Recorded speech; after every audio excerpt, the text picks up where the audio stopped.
Students, कल हम लोगों ने आवेश की परिभाषा, मात्रक, विमा, उसकी उत्पत्ति कैसे होती है, प्रकृति क्या है आवेश की और आवेशन की विधियां, इन सभी के बारे में विस्तार से चर्चा की थी।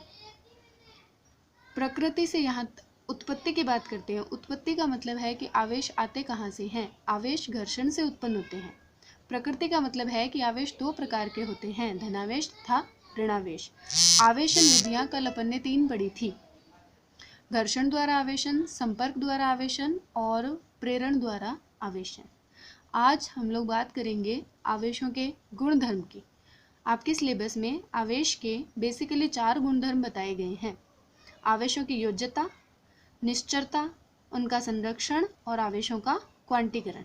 जैसा कि नोट्स में भी दिया हुआ है, आप लोग एक बार उसको रीड कर लीजिएगा। आवेशों की योज्यता की बात करते हैं।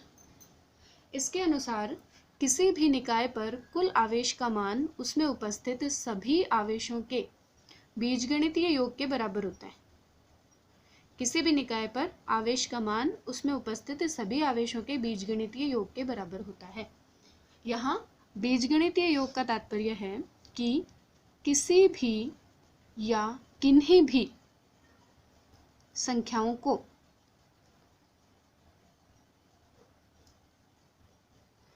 चिन्ह सहित जोड़ना। तो अभी क्या पढ़ा कि निकाय पर कुल आवेश का मान उसमें उपस्थित सभी आवेशों के बीजगणितीय योग के बराबर होता है। इसका मतलब यदि आपको बहुत सारे आवेश दिए गए हैं तो उनको चिन्ह सहित जोड़ने के बाद जो भी आंसर आपको मिलता है वो ही टोटल आवेश का मान होता है। फॉर एग्जाम्पल, जैसे आपको दिया हुआ है आवेश 3Q - 4Q + 5Q, तो यहाँ आपको कुल आवेश पूछे जाने पर 3Q - 4Q + 5Q कितना आएगा? 4Q। तो पहला गुणधर्म ये है कि जिसको अपन कहते हैं आवेशों की योज्यता। इसके बारे में आप क्या कहेंगे कि किसी भी निकाय का कुल आवेश उसमें उपस्थित सभी आवेशों के बीजगणितीय योग के बराबर होता है। उसके बाद बात करते हैं दूसरे गुण की। दूसरा गुण क्या है? ये तो था पहला। दूसरा गुण है निश्चरता, आवेशों की निश्चरता। इसका मतलब क्या है कि किसी भी कण पर विद्युत आवेश का मान वस्तु के वेग पर निर्भर नहीं करता है। अर्थात यदि वस्तु गतिशील है अथवा वस्तु विरामावस्था में है, दोनों ही स्थितियों में आवेश का मान समान होगा।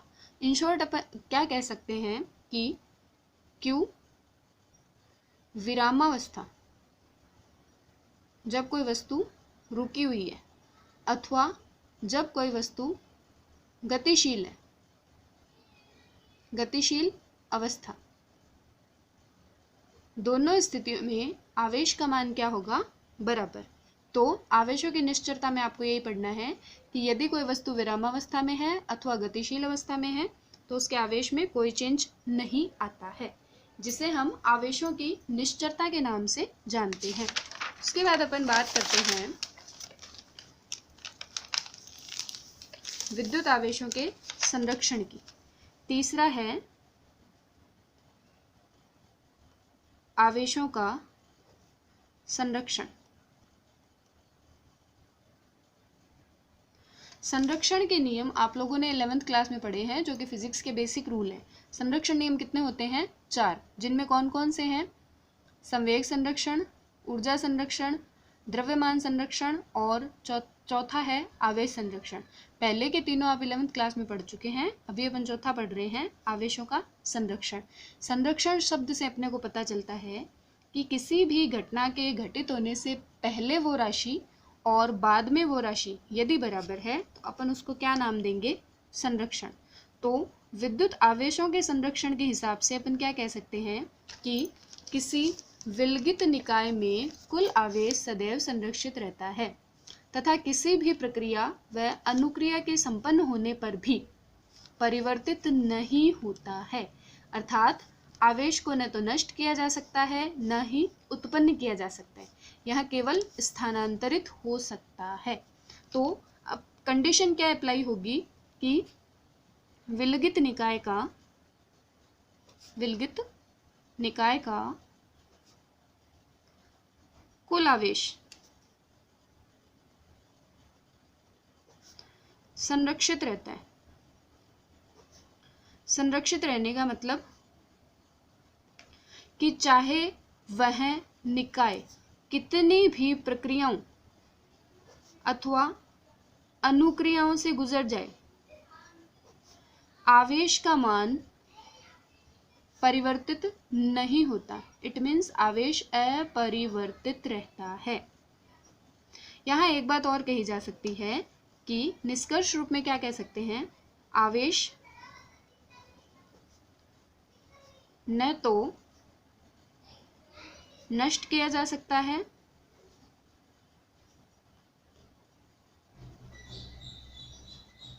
ना ही उत्पन्न किया जा सकता है।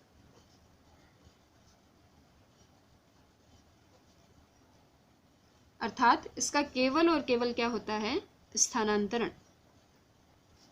तो आवेश संरक्षित रहेगा, कैसे रहेगा, ना तो नष्ट किया जा सकता है ना उत्पन्न किया जा सकता है, सिर्फ पॉसिबिलिटी क्या है उसके स्थानांतरण की।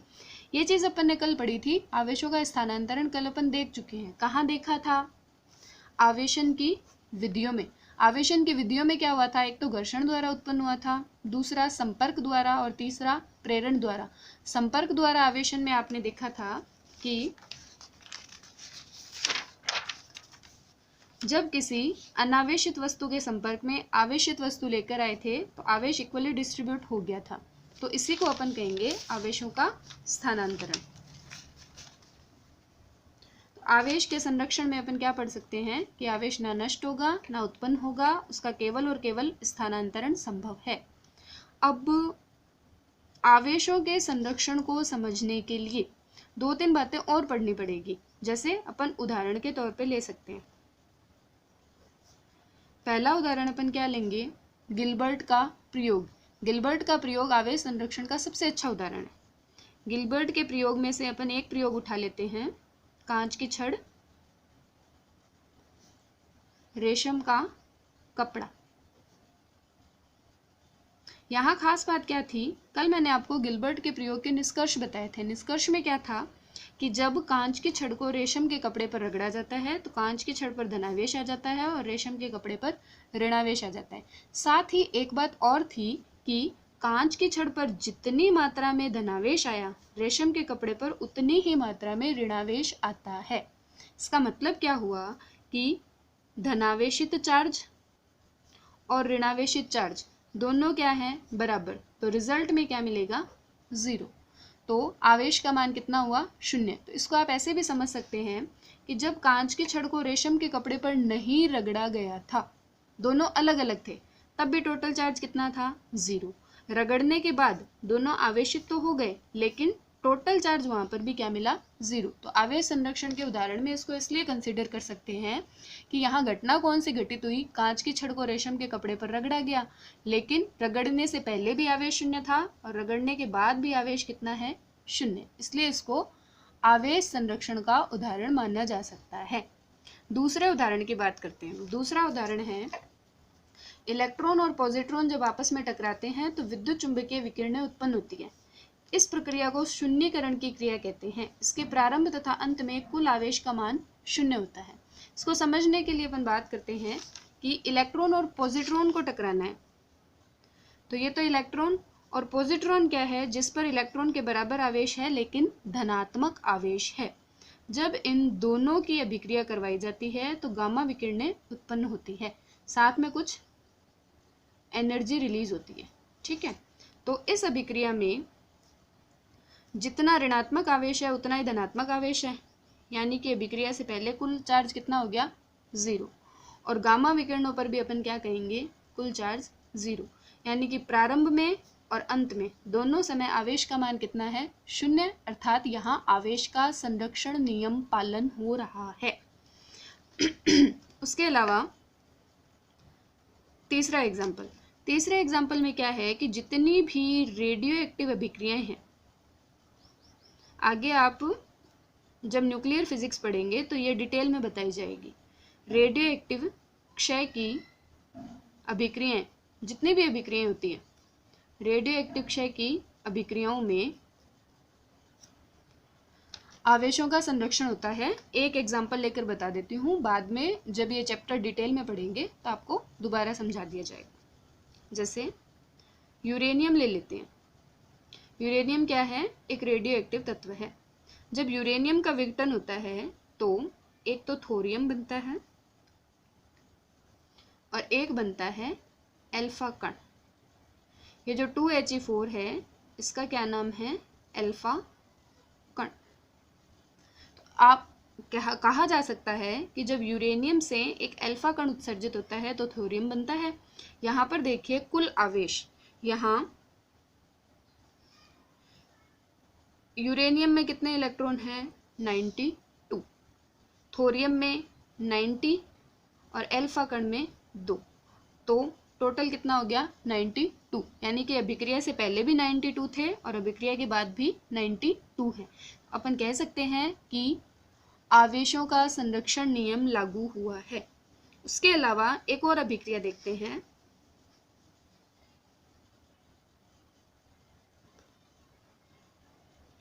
जब नाइट्रोजन के साथ अल्फा कण की रिएक्शन करवाई जाती है तो पहले फ्लोरीन बनता है, देन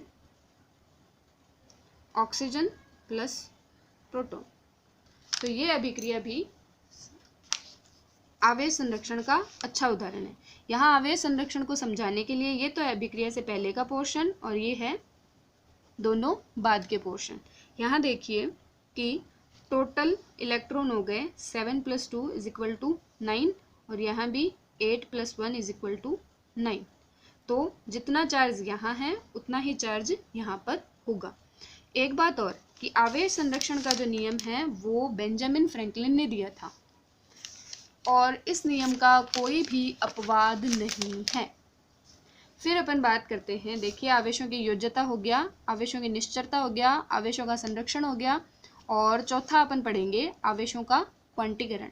आवेशों के क्वांटीकरण में क्या होता है कि ऐसा कहा जाता है किसी भी वस्तु पर उपस्थित आवेश, जैसा कि नोट्स में भी है, किसी भी वस्तु पर उपस्थित आवेश, आवेश की मूलभूत इकाई स्मॉल ई से जिसको डिनोट करते हैं, ई का पूर्णांक गुणज होता है। अर्थात यदि टोटल चार्ज को कैपिटल क्यू लिखा जाए तो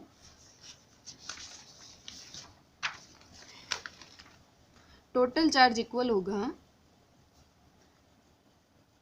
आवेश की मूलभूत इकाई ई के पूर्णांक गुणज के बराबर। तो ये फॉर्मूला काफ़ी काम आता है, Q = ±NE, जहाँ E क्या है? N तो है पूर्णांक और E है आवेश की मूल इकाई। मूल इकाई कह सकते हो, मूलभूत इकाई कह सकते हो। इसका मान कितना होता है? बहुत बार काम में ले चुके हैं आप, 1.62 × 10⁻⁻19 कूलम। ठीक है, तो आवेश की मूल इकाई का मतलब क्या है?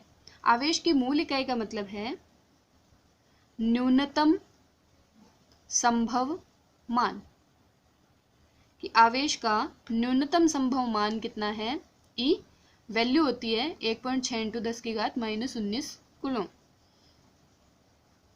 इससे स्पष्ट हो जाता है कि आवेश एक क्वांटित राशि है, आवेश का क्वांटम अत्यंत सूक्ष्म है और विद्युत आवेश की कणमय प्रकृति को अनुभव नहीं होती है तथा आवेशों को अविरत मान लिया जाता है। इसके अलावा एक चीज़ और कि आवेश की मूल इकाई ई को ही क्यों लिया गया जबकि इससे छोटी इकाइयाँ भी उपस्थित है। प्रकृति में कुछ क्वार्क कण पाए जाते हैं।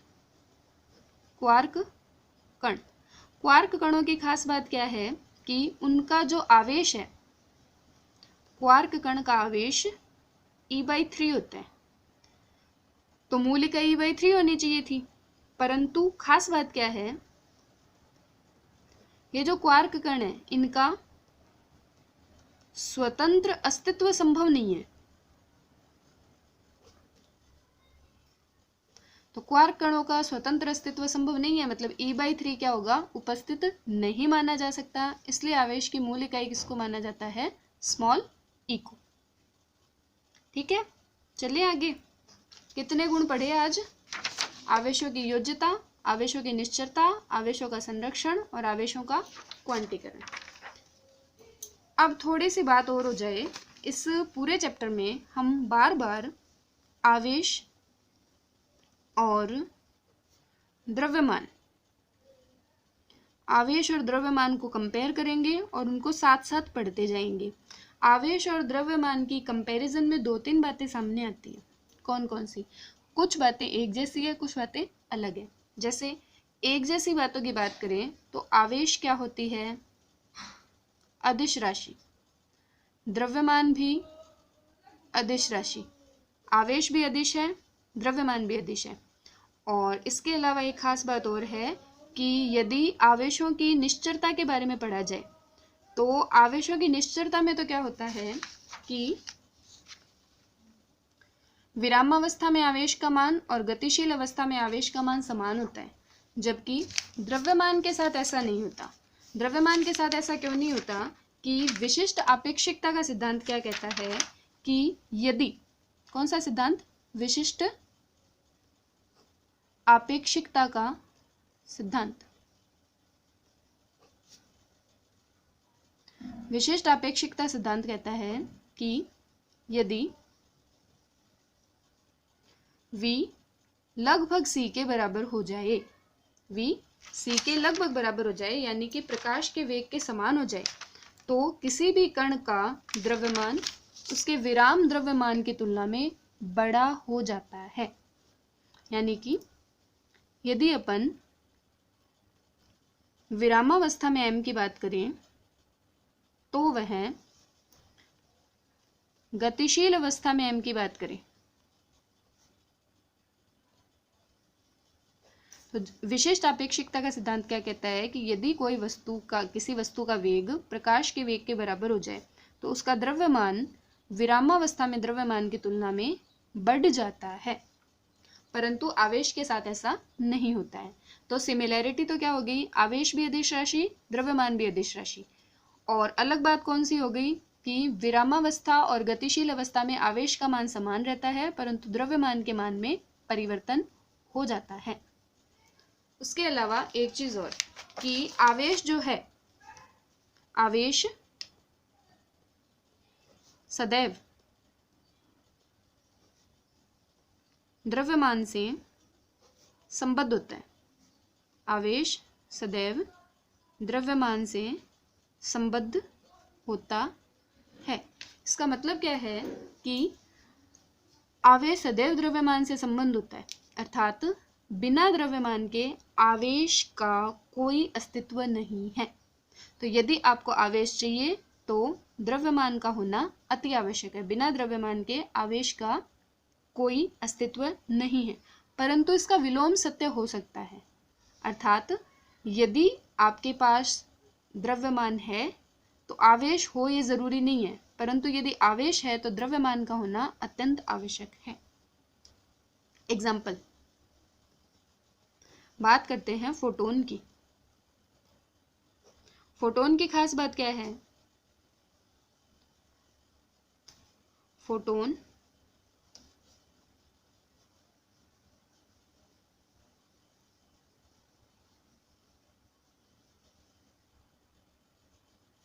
द्रव्यमान रहित व आवेश रहित कण है।